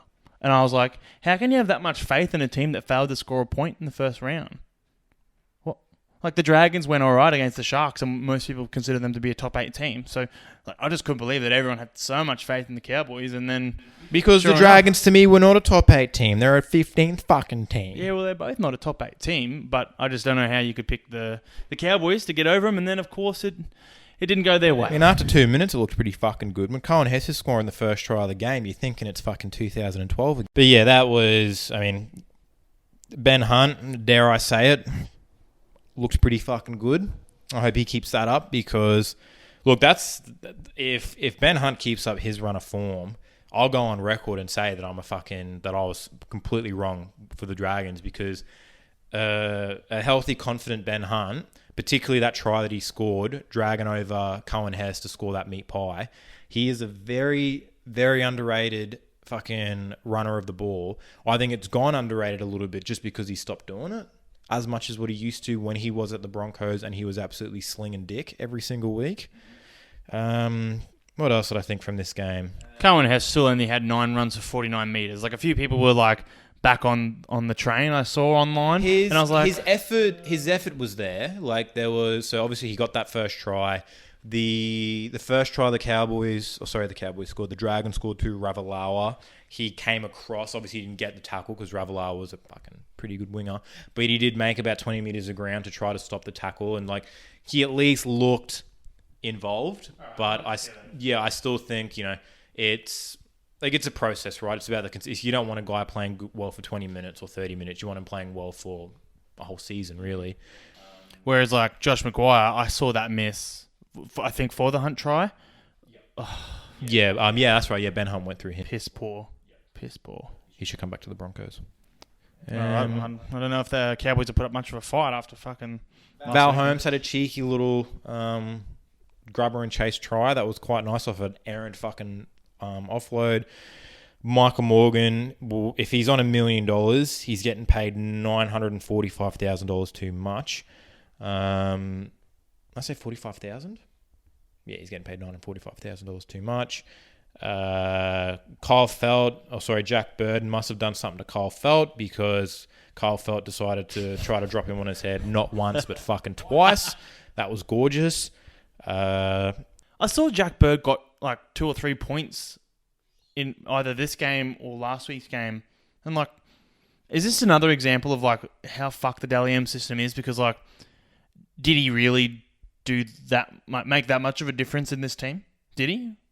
No. So how's he getting 3 and 2 points? It wasn't for this. Surely it wasn't for this. I think it was last round actually. I think in the losing team, so Dragons versus Sharks, I think he got 2 points. Yeah, this week was Hunt, Holmes, and Alvaro. Hey, wish I got 20 points for that. Yeah, and that's, getting back to it, like I like the look of that Cody Ramsey. Any white bloke with long hair that has the sweatband and the actual tape to hold it up is fucking A-OK in my book. You can just picture it as yourself, can't you, mate? You see the long hair, you're like, that could have been me. And overall, it was a pretty, the Dragons never really ran over the Cowboys or anything like that. Like, normally you'd think with Paul Vaughan, Tarek Sims, and then Trent Merrin and Daniel Alvaro coming off your bench, they might be able to get some kind of like meters going through the middle. Wasn't really the case. I think it just came down to, how Corey Norman certainly didn't look like he'd missed a beat. Nearly got the first 2-point field goal. Missed it by about...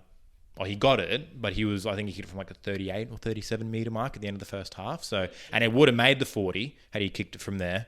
And man, it's Ben Hunt show for this one. I love to see it. I think that, if Ben Hunt he doesn't have to play this good every single week, but if he can just start to string some, a few performances together, Corey Norman running inside of him, Zach Lomax, Jack Bird healthy, and then Matt Duffy, there could be potential there for maybe if they start running with this and getting a bit of confidence, they could maybe sneak into the top 8, but we'll see because it's only 2 rounds in and right now, they let a team that scored 0 points last week get 3 tries on them, and without Tamalolo. Yep. But at the same time, they didn't get completely blown out against the Sharkies, and as we'll get into for the Sunday games, the Sharkies didn't look out of place against what we believe is one of the premiership contenders. So I don't know if that was so much the Sharkies doing as it was the Raiders doing, though. Fucking look, all power to them. Maybe there is some hope for the Dragons fans. Maybe there is. I'm not feeling as confident with my pick for the Dragons to finish 15th as I am the Tigers to finish last. and with that, Sunday Arvo footy, the first blockbuster game was the West Tigers against the Eastern Suburbs Sydney Roosters.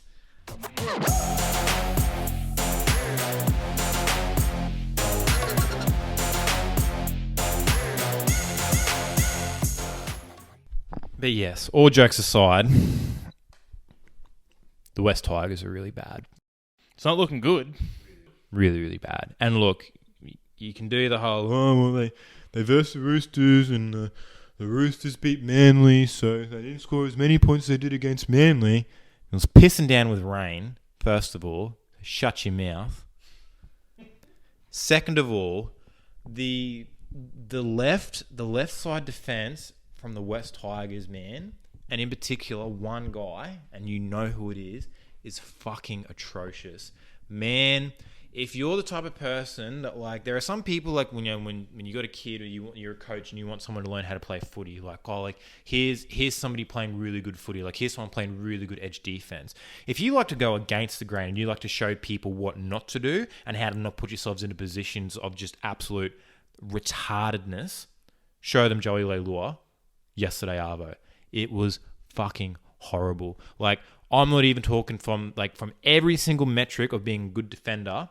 He was a fucking 0 out of 10 in everything. Whether it was literally one play for the Tupanua try, he deliberately, and I swear to God, man, he deliberately makes a wrong read so he doesn't have to try to tackle him. He literally, about three or four steps before the pass is made, he steps inside to leave his winger like 3-on-1.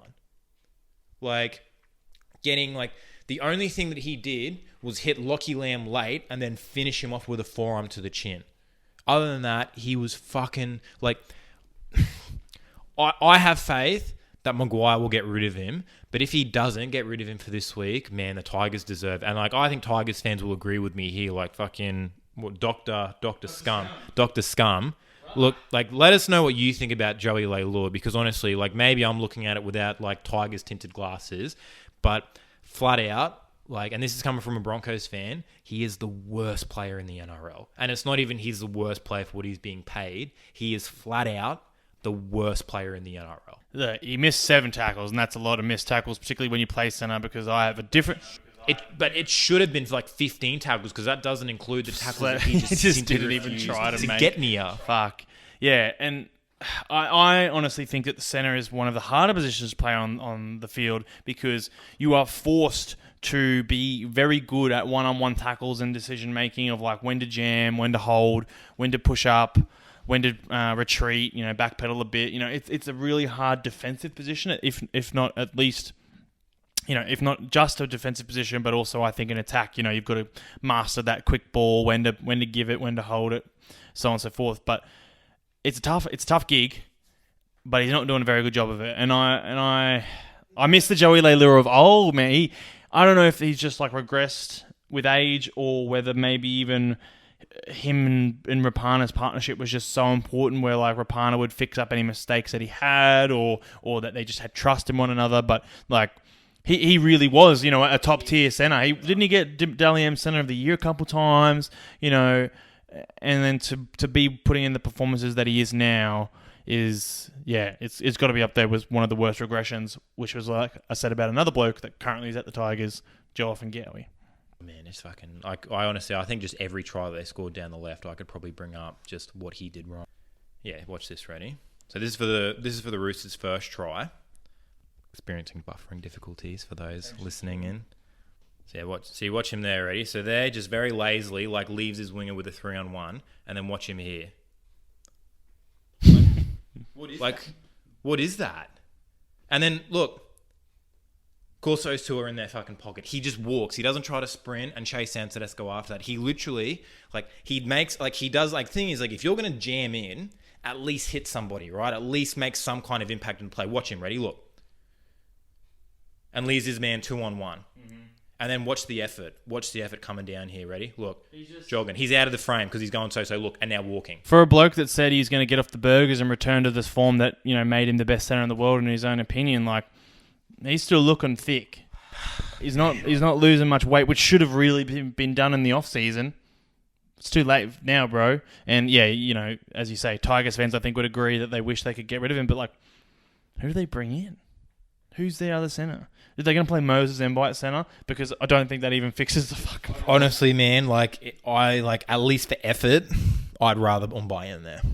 I'd like to see Cheekham get a run. I've always said. Yeah, Cheekham as well. It's just I said it from the start, like that if you're playing two Leilua brothers on the same edge, like NASA's going to call you up because they're going to be reporting you for fucking creating a black hole. Because that's all that fucking happened. Like, there's just nothing. Every time a team goes down there, there's just a fucking gap, just wherever they want to go.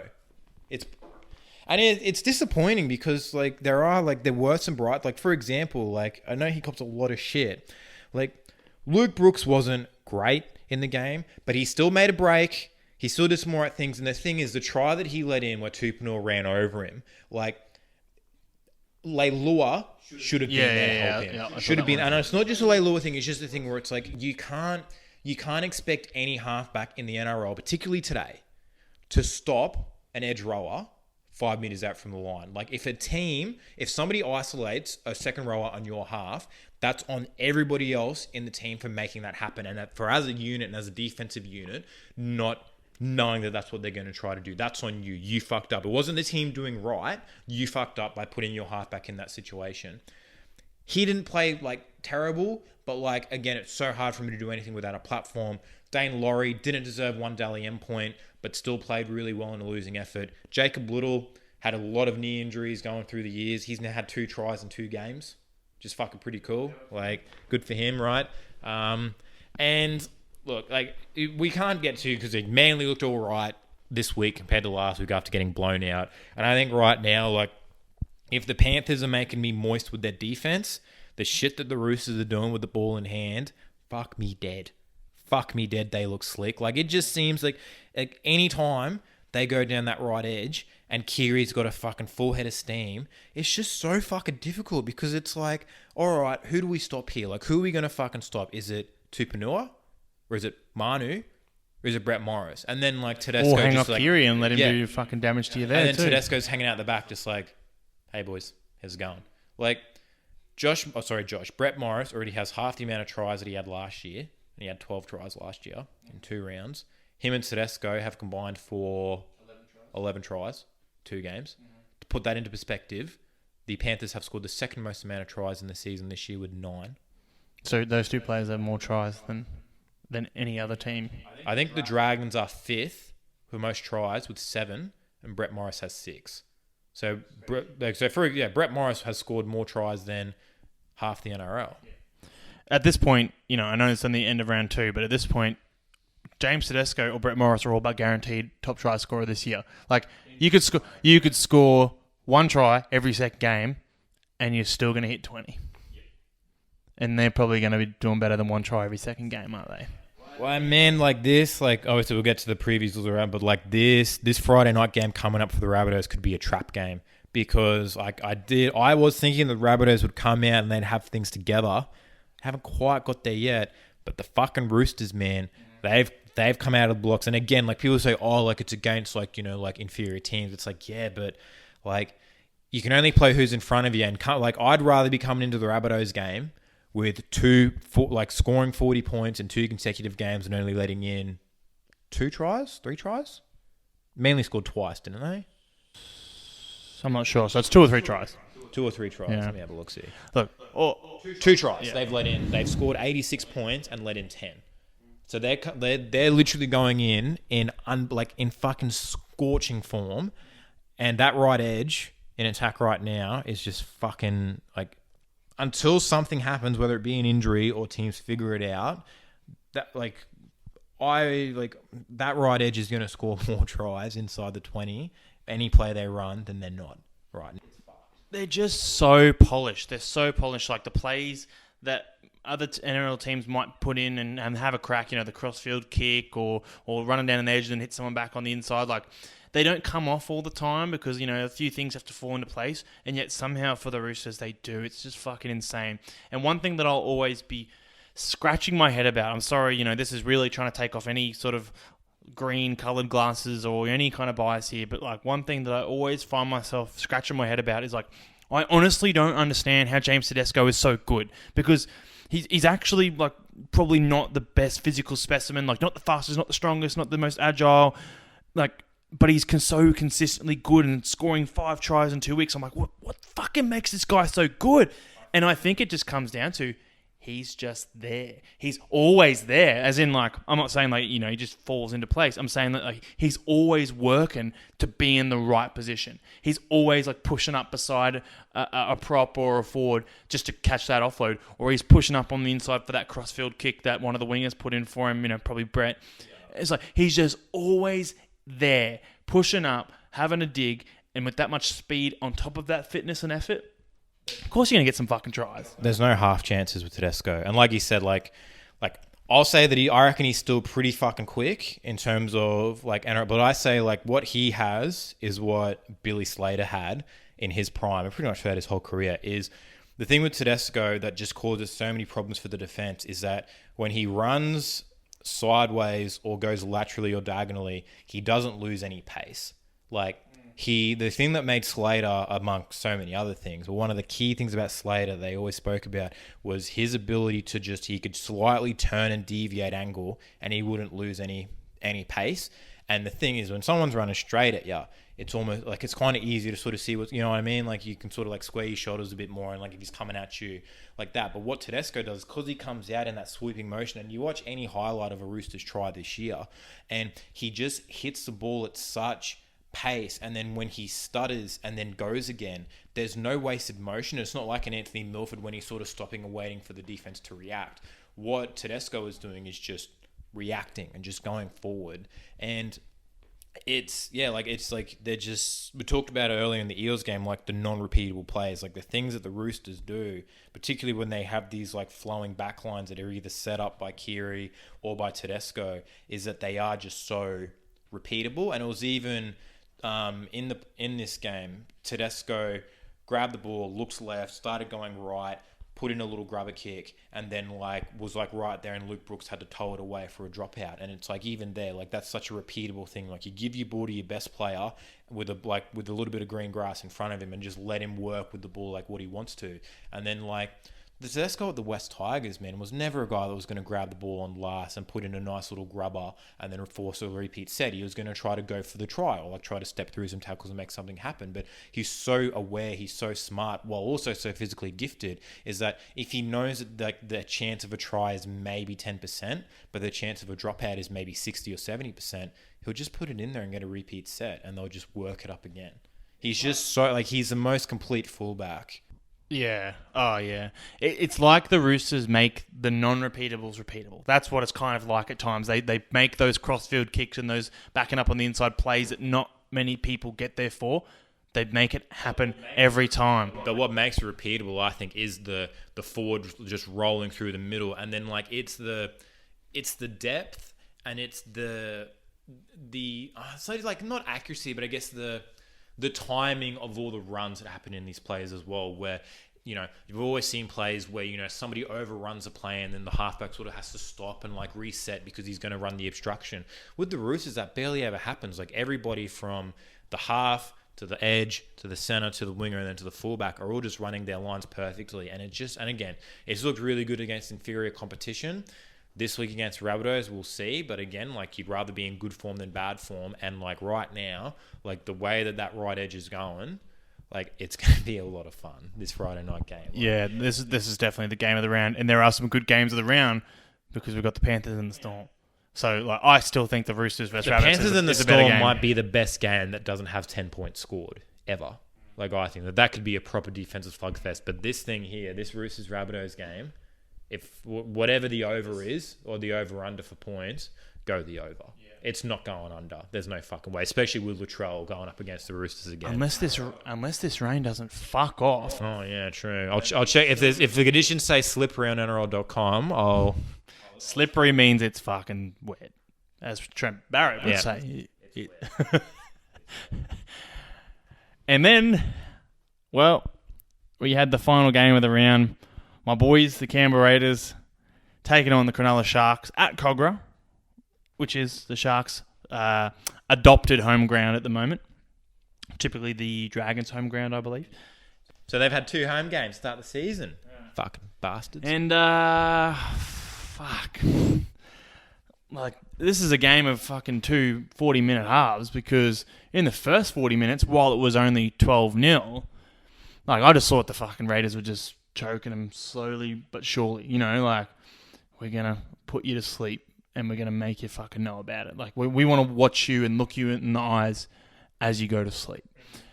And then the second half, absolutely diabolical. Like, and now I've got real fucking dramas and real concerns about the Raiders this year, because so many of those things that I said they need to figure out in the off season and get better at, and if they do, they're a premiership winning team.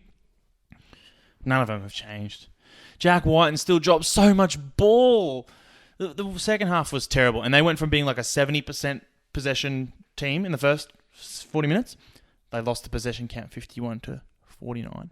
So like, they dropped so much ball. They only didn't complete 10 sets. But it was all in the second half, back to back to back, and in critical periods of the game. Look, I'll say, like, I watched most of the second half. I watched a little bit of the first when I went out shopping, get some groceries. You know, man's got to eat. He's played shit. in the second half. But what I will say is, as much as I think the Raiders didn't play that good, I think the Sharkies played really well. And when I saw Wade Graham crying in the dressing sheds before the game, getting his 250th jersey, I strongly considered switching my tip. And here's why. The Sharkies are going to be the fucking trap team for the season.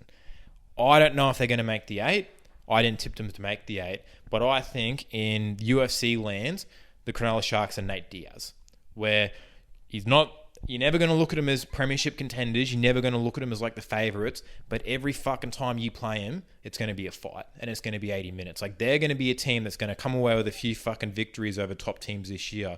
Just because, man, they've gone. Like, my mate was picked it up last night, Jack. He was saying, out of nowhere, the Sharkies have gone from this team that's just full of these fucking big, fucking slow front, props and forwards, to now having a really fucking mobile pack. And, I think what the Sharkies did to the Raiders in that second half is that they were a little bit quicker, they were a little bit fitter, and as we know, these rule changes have made games towards the end a little dicey, and I think they maybe decided to get the roll on just a little bit over the Raiders, maybe a little bit bigger forwards, because Tarpanay still was playing great, he killed it. They struggle to get him down a lot. I like me a forward that can fucking play the ball standing up, and he does that a lot. And I think, the Sharks just, obviously Wade Graham's 250th game. The Raiders, for them, have historically been a team that they've had a little bit of a rivalry with. So while the Raiders definitely need to, scratch some things up, again, at the end of the day, they still won. They still got 2 points, so they're doing better than 12 other teams. Mm-hmm. Yeah, I think the 5 of the teams are undefeated. Yeah. I just think because even and you just don't know, right? Because we thought that the Sharkies didn't play that great, just beating the Dragons or only beating the Dragons by 12 points, but we don't know how good the Dragons are. So we don't know how good the Sharkies are. And until we get to maybe round 5 a little bit, but then round 10 will be the prop one once teams go through, at least half the competition, then we'll start to see, look, man, the Sharks are just going to be they're going to be a pain in the ass all season for every team.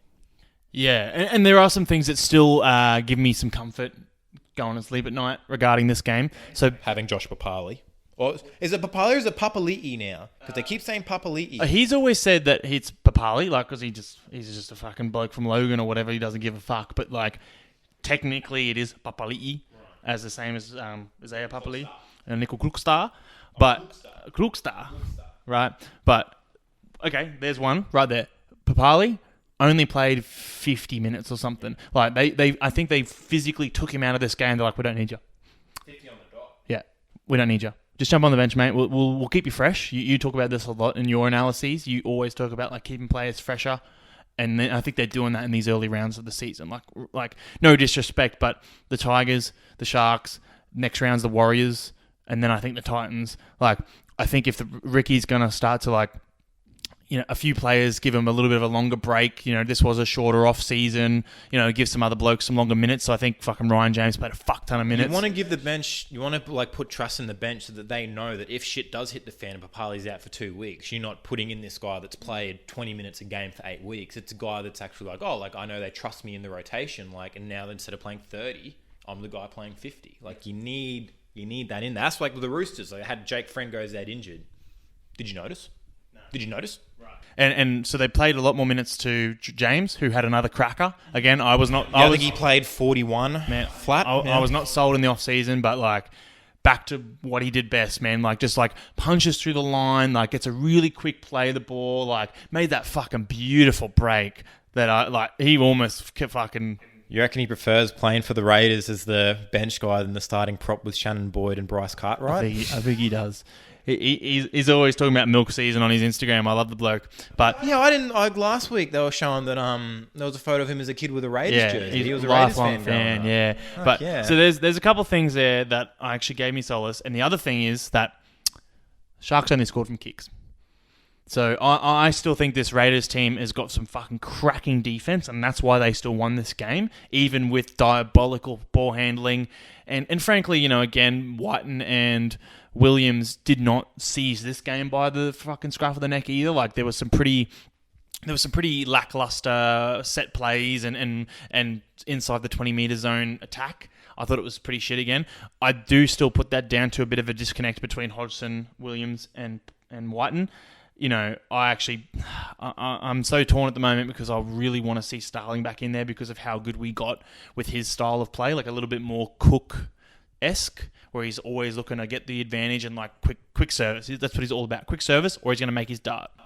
Quick service, or he likes to surf? Sorry, do you Damien Cook, is he a beach spinner too? He's a or beach just, spinner. okay. But so they only allowed tries from kicks, and that second try, again, I was 15 fucking bruised deep at this point of the game, but I watched that try.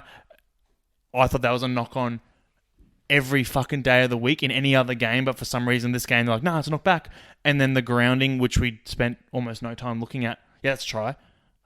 I didn't see the point where that was downward pressure. It kind of just skimmed over the top of it. So I wasn't really like that happy with that try. If they didn't give a try to my boy Turpin in week 1, don't fucking give it to Dugan. What's Dugan done to deserve that? So Nothing. I think there were some things there that I still go, fuck, like even as badly as we played in the second half, came away with the W, thanks in part to Chad Townsend. Terrible night with the boot, but did enough to get away with it, and maybe I'm always a fan of like a bit of a kick up the arse. I think if we'd put a bit of a hammering on the Sharks, we might have gone into a game like the Warriors next week or the Titans the week after, and then the Panthers the week after that. A little bit too high on confidence. Whereas like now, yeah, we got the 2 points, the most important thing that you need at this point in time, but additionally, more motivation to like, you're still not good enough. You still need to keep getting better. So I'm concerned of some of the things they haven't improved, but I'm cautiously optimistic about the next couple of rounds. Yeah, I think they need to have that sort of, not a statement win, I guess, but you know, you look at like the two clear front runners for me right now. It's only 2 weeks of the season. You have to say is the Roosters and the Panthers. Panthers obviously have just controlled every game or every minute of the game that they've been in, and the Roosters are just scoring tries for fucking fun. Then the tier below that, I'd have the Eels, Raiders, and Storm, where obviously the Storm lost the game, but you know they're still the fucking Storm.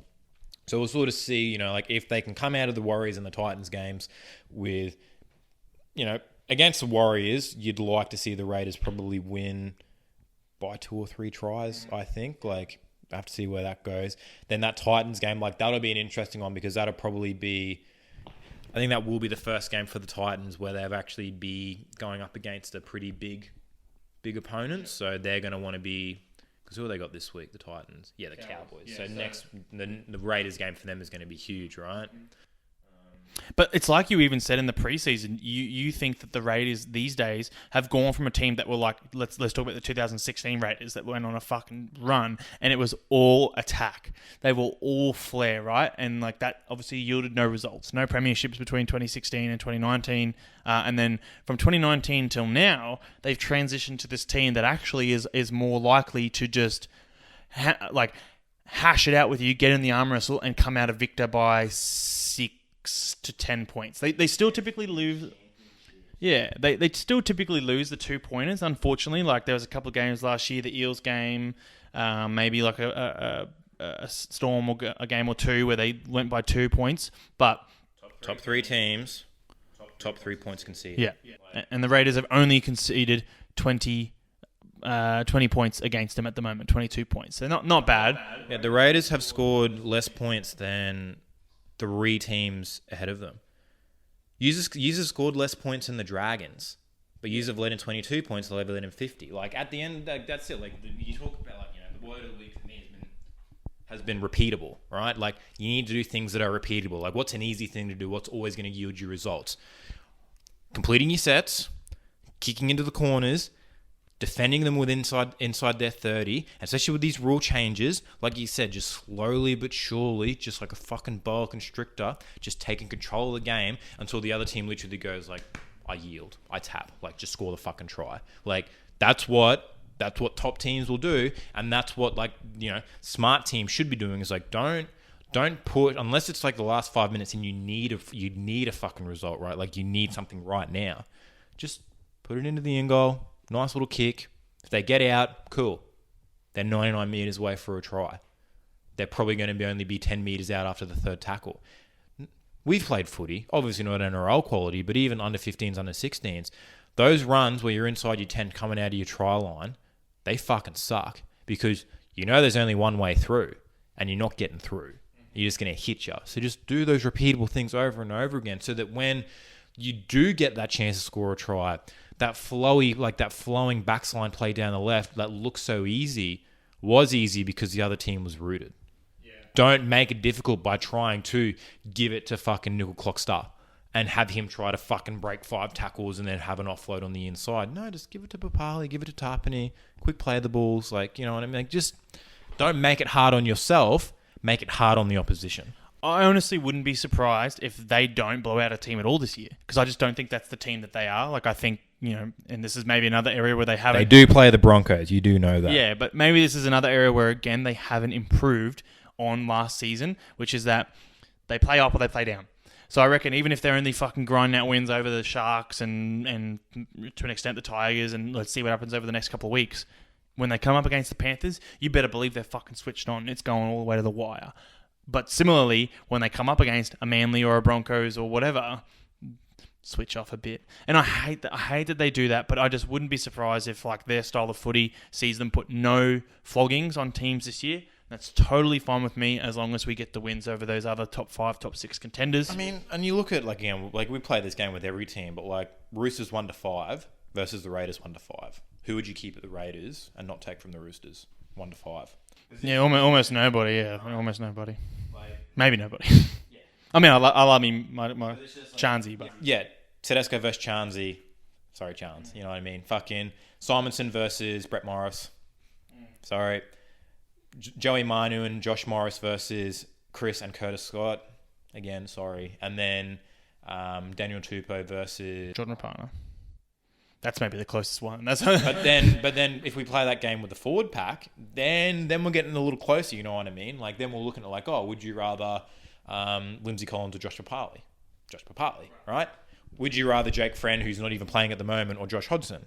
Or take Josh Hodgson. You know what I mean? Like, that's where the Raiders are going to be, right? Like, that's like, and you know, as a footy fan, for me, like, I always prefer the games of footy where, and it's been a fucking long time since I've seen it, but I like a game of footy where the team I'm going for just, you know, has full control of the game for the whole 80 minutes. I don't like the ones where you've got to fucking, while you're watching them, where your team has to come back from 20 points down or something. Or for the Maroons last year, like that last 10 minutes, they're holding on by the skins of their fucking team. As exciting as those sort of games are, it's not good for the old heart. No, it's not.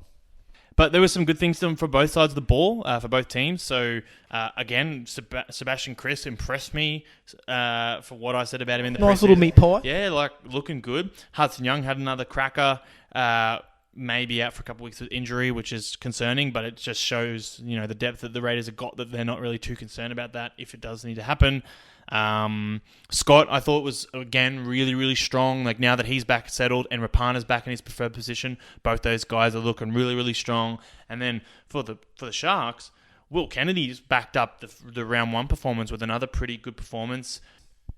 I'll give it to him. I didn't have any raps on him. He played well. That little fucking pickup for that 70-meter run down the sideline, fucking primo. That's it. So... and even, look, I saw a couple of good runs from old Tolman, which, you know, I thought he was fucking a fossil. Oh, he got fucking belted. Belted. A couple of the Sharks got belted, and when Whiten put that hit on Katoa, yeah, from the tap restart. Fuck me. Love that shit. That's what Whiten's good for every now and again. Just belts a bastard. And James came up with a couple of crackers too, and Tarpany. So that's done and dusted. Really. I hope to see some improvement from the Raiders next round, but got the job done, and fuck. Hey, mate, you got 2 more wins than the Broncos have so far, so you're doing something right. But yeah, that's it, mate. So, you know, your team's looking pretty good. My team isn't looking too great. Roosters and the Panthers looking fantastic, but I will say overall, round 2 probably had a few matchups that, you know, maybe didn't really inspire you, maybe, you know, wet the whistle, so to say. Round 3 is going to be an absolute cracker. We've got some top matchups, in particular Penrith and the Storm, Thursday night footy, and then Roosters, Rabbitohs, Friday night footy. So we'll be getting over those ones in the round 3 previews. So yeah, with that, like us on either Facebook or Instagram, and give us a subscribe on your favourite podcast platform. And yeah, cheers for listening, and we'll see you again for the round 3 previews.